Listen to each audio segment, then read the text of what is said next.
Act 1938 insurance act to increase the 1938 को हम FDI limit फिर से हम बेहतर करना चाहेंगे ताकि एफडीआई की लिमिट जो है वो 49% से बढ़ा करके 74% किया जाएगा बीमा के क्षेत्र में, और इसमें सारे सुरक्षा उपकरणों के साथ में ओनरशिप भी होगी, मालिकाना हक भी होगा।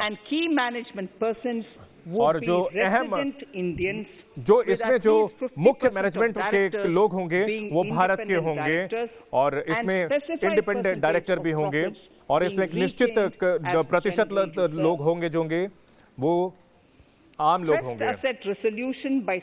स्ट्रेस एसेट रेजोल्यूशन के लिए एक नया ढांचा तैयार किया जाएगा। जो सरकारी बैंक हैं उनकी संपत्तियों पर काफी ज्यादा दबाव है, ताकि जो बैंक के खाते हैं उनको साफ किया जा सके, उनको साफ सुथरा किया जा सके। एक एसेट मैनेजमेंट कंपनी की स्थापना की जाएगी ताकि सरकारी बैंकों की जो मौजूदा कर्ज से जुड़ी हुई समस्याएं हैं और उनकी जो संपत्तियां हैं उनको सही तरीके से निस्तारित किया जा सके, और जो संभावित निवेशक हैं वो इससे जुड़ सकें और असल जो कीमत है उसका आकलन किया जा सके, और वित्तीय जो पूंजी की क्षमता है उसको और आगे बढ़ाया जा सके, जो सरकारी बैंक की क्षमता को और बढ़ाया जा सके। इसके लिए 20,000 करोड़ रुपए प्रस्तावित किए जा रहे हैं 2021 और 22 में। जो लोग भी निवेश करते हैं उसकी सुरक्षा के लिए पिछले साल सरकार ने एक मंजूरी दी थी डिपॉजिट इंश्योरेंस कवर को 1 लाख से 5 लाख तक सीमा बढ़ा दी गई थी।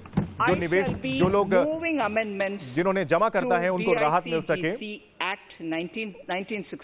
और 1961 का जो कानून है उसमें हम बदलाव करेंगे ताकि इस जो नियम है, जो प्रावधान है उसको सही तरीके से लागू किया जा सके, ताकि बैंक जो है अपने निवेशकों की जिन्होंने जो इसमें जमा करता है उनको सही तरीके से उनके निवेश, उनके जमा रकम तक पहुंच मिल सके।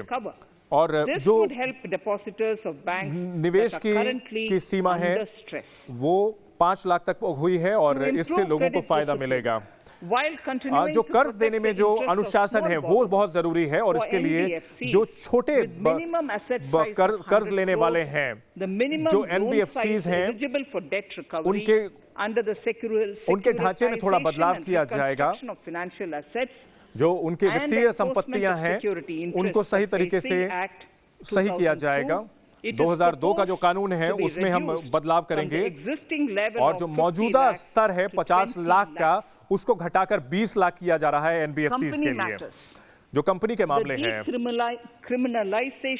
अपराध के दायरे से बाहर किया गया है। कई जो कानून हैं उनको गैर कानूनी दायरे से बाहर किया गया है और उन्हें लगभग पूरा कर लिया गया है, और हम प्रस्तावित करते हैं decriminalisation limited liability partnership act 2008 में हम बदलाव प्रस्तावित करते हैं। माननीय स्पीकर महोदय, हम इस प्रस्तावित करते हैं कि कंपनीज एक्ट के तहत जो परिभाषा है उसमें बदलाव हम प्रस्तावित करते हैं। 2013 का यह प्रस्ताव था। छोटी कंपनियों के लिए जो प्रस्ताव है उसमें जो सीमा है उसको बढ़ा रहे हैं। जो पेड अप कैपिटल है वो 50 लाख से बढ़ाकर उसको 2 करोड़ कर रहे हैं, और टर्नओवर जो है वो 2 करोड़ से ज्यादा से बढ़ाकर हम 20 करोड़ तक कर रहे हैं। इससे कम से कम 2 लाख कंपनियों को फायदा होगा, जिससे उनकी जरूरतों को पूरा करने में मदद मिलेगी।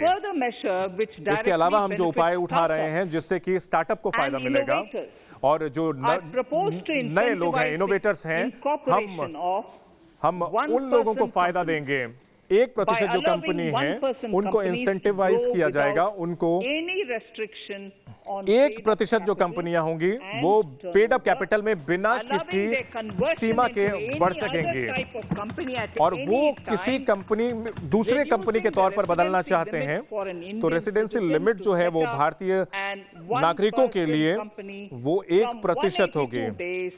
to 120 days. And 182 दिनों से घटाकर इस सीमा को 128 दिन किया जा रहा है। और साथ ही जो NRIs हैं, हमारे अप्रवासी भारतीय हैं, वो भी इससे जुड़ सकते हैं और स्टार्टअप के लिए ये बहुत बड़ा समर्थन होगा।